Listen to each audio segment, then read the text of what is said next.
Assalamu alaikum wa rahmatullahi wa barakatuh. Your Excellency, Ismail Omar Gele, the President of the Republic of Djibouti. Your Excellency, Dr. Abiy Ahmed, the Prime Minister of Federal Democratic Republic of Ethiopia. Your Excellency, Mohammed Abdullahi Farmajo, President of Somalia. Your Excellency Hassan Ali Khaireh, the Prime Minister of Somalia. Representatives of the chairperson of the African Union, they are here. Your Excellency, Dr. Wargane Gebeyaho, the Executive Secretary of IGAD. Your Excellency, Donald Yamamoto, the U.S. Ambassador. Excellency, distinguished guests, ladies and gentlemen, all protocols observed, good afternoon. Mr. President and Chairman as well, first and foremost, let me say that it's a great pleasure to be here with you today and to participate the continuation of the dialogue between Somaliland and Somalia. Allow me to extend my sincere appreciation to the regional, continental, and international community for your presence here today to discuss a topic of great importance to the Horn of Africa. Allow me to further thank His Excellency, President Ismail Omar Gele, and the people of Djibouti for their warm and brotherly hospitality in welcoming us in this beautiful country. Though we may be separated by land and sea, nothing will diminish the important role you all play and will continue to play in your efforts to bring peace and stability to the African continent. The region is suffering from a combination of unprecedented challenges, which range from the COVID-19 to environmental and socio-economic issues.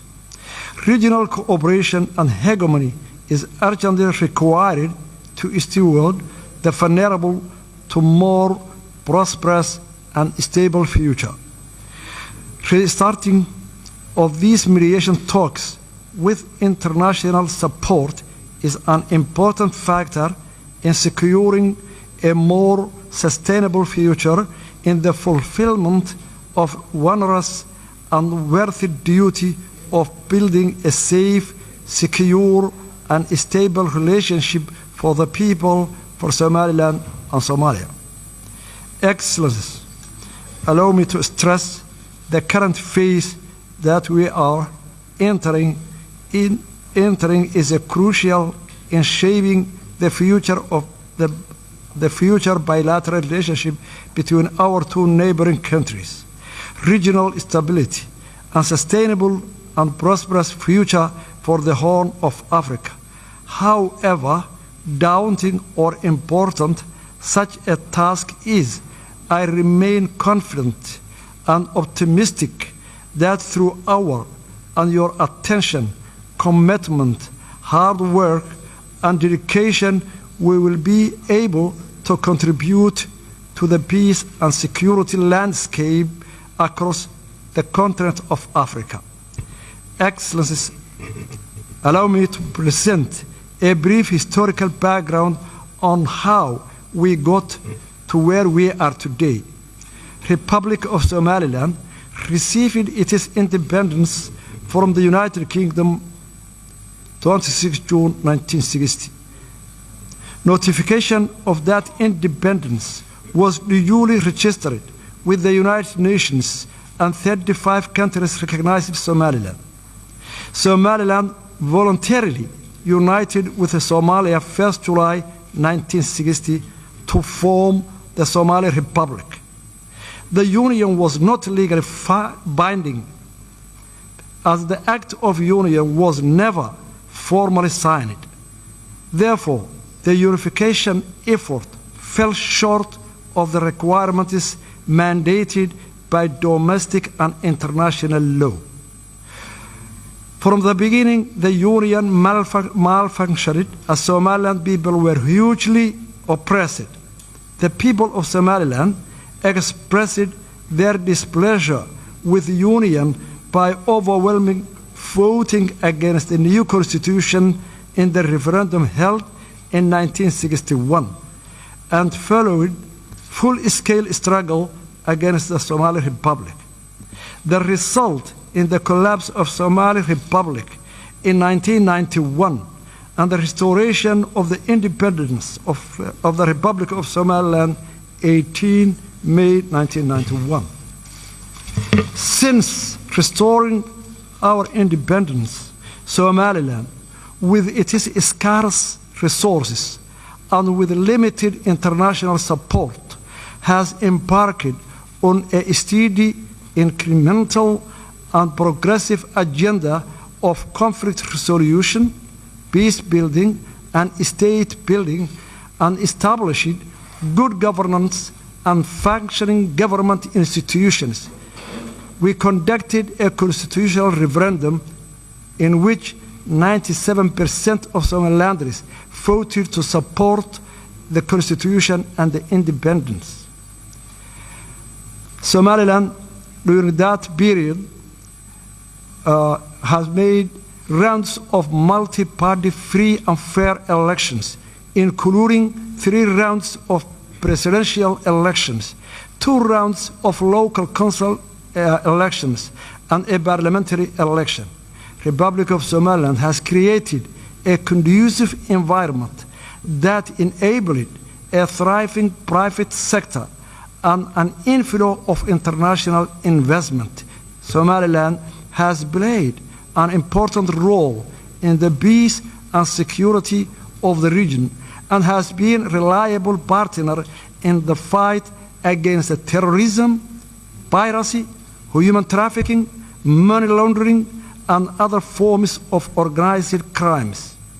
Unfortunately, instead of appreciating all those efforts and contributions made by the Somaliland people for the last 30 years, Somalia was in a constant war against the development of Somaliland, economically, security, investment, and this deepened the mistrust and animosity between the two countries.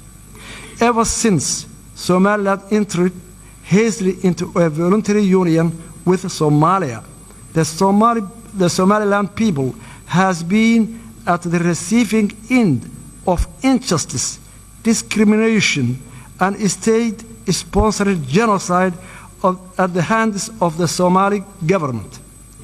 Evidence of the widespread war crimes committed against the people of Somaliland has been fully documented by the United Nations Special Rapporteur for Human Rights and forensic team from Physicians for Human Rights and Somaliland War Crime Commission.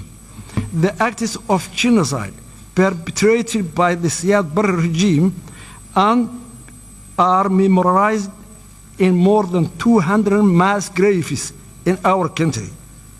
The mass graves, which are still being unearthed, will forever testify to the crimes against humanity committed by the government of Somalia against the people of Somaliland.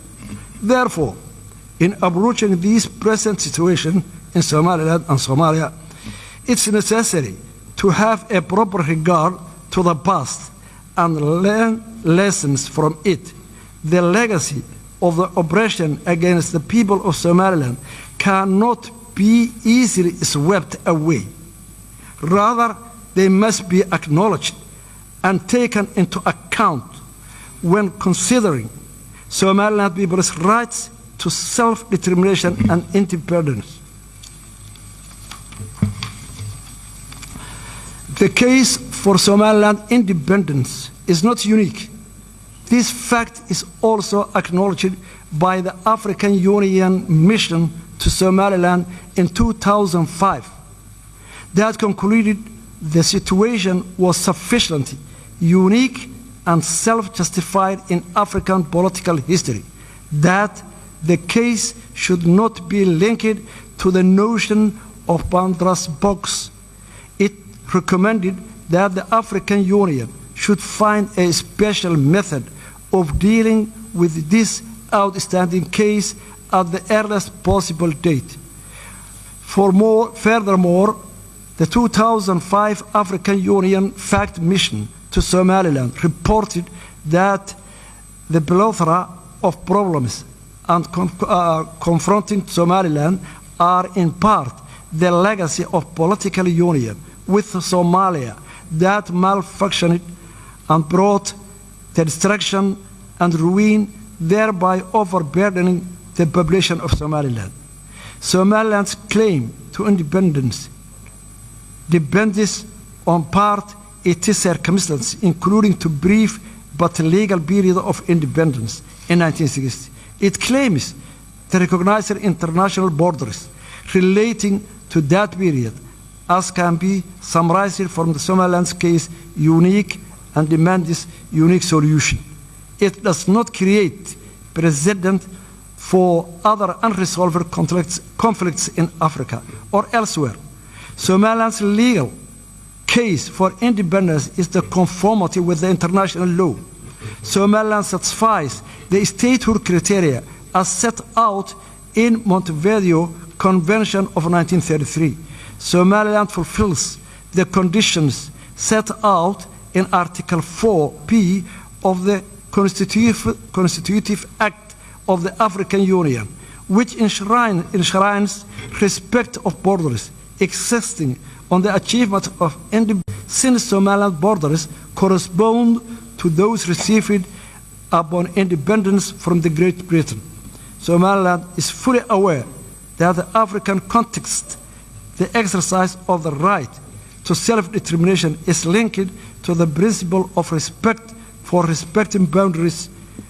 Somaliland's case for independence involves restoring borders of it possessed both as a colonial entity as an independent state.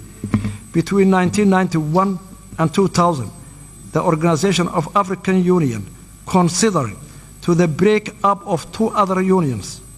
In 1989, Senegal opted to terminate its 7-year merger with Gambia as Senegambia Federation, and 1993, Eritrea, formerly seceded from Ethiopia.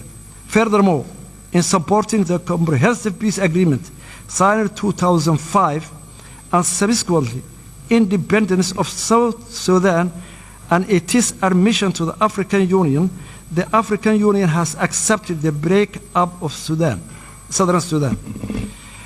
The International Court of Justice, in its legal opinion on Kosovo, declared in 10-4 vote that the declaration of independence of Kosovo of the 17th February 2008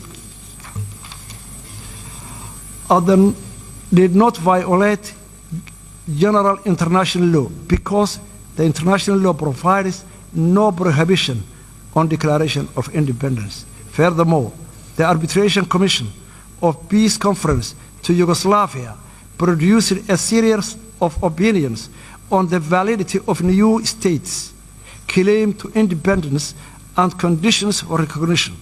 The Commission determined, inter alia, the break-up of Yugoslavia was a case of dissolution rather than cession. Somaliland's pursuit of independence is not a case of cession, but rather dissolution of voluntary union between independent states. A number of African Union member states are also the product of failed union. Mali, Senegal, Gambia, and Egypt have all withdrawn from unions with their borders intact. The African Union has also accepted the independence of territories never previously enjoyed full sovereignty.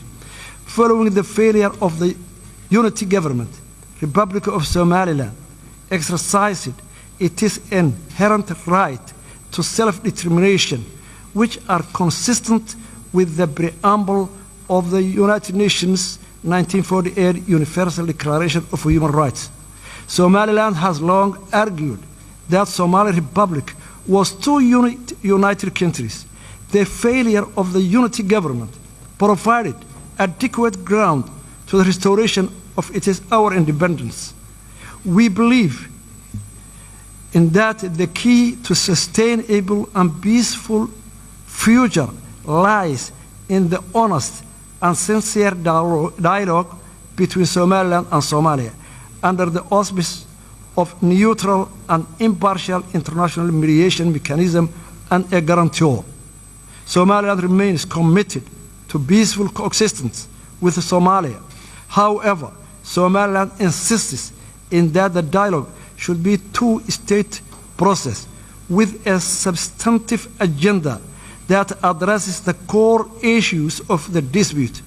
Today, how can we proceed to this dialogue if the previously signed agreements in London, Istanbul, Accra, and Djibouti were not implemented yet? We cordially propose that a serious mediation mechanism and a guarantor should be in place for this new round dialogue. We thank Somalia for their sincere apology to the horror of yesteryear committed in Somaliland. The current generation of Somalia was, of course, not responsible for what the previous generations did, but it is acknowledgement of the wrongdoings of previous generation is significant and heartfelt appreciated by all Somalilanders. But with acknowledgement also comes responsibility. Responsibility for the damage that horror caused. Words are not enough. Again, words are not enough. The horror of the past requires more than words. It requires actions. The act of recognizing and supporting the independence of Somaliland would go a long way to heal the wounds of the past and enable our states to embrace each other in our independent but closely interwoven futures. I am confident that we can build a bright future together as a brotherly, neighboring nations and for our own people and our region. Thank you very much.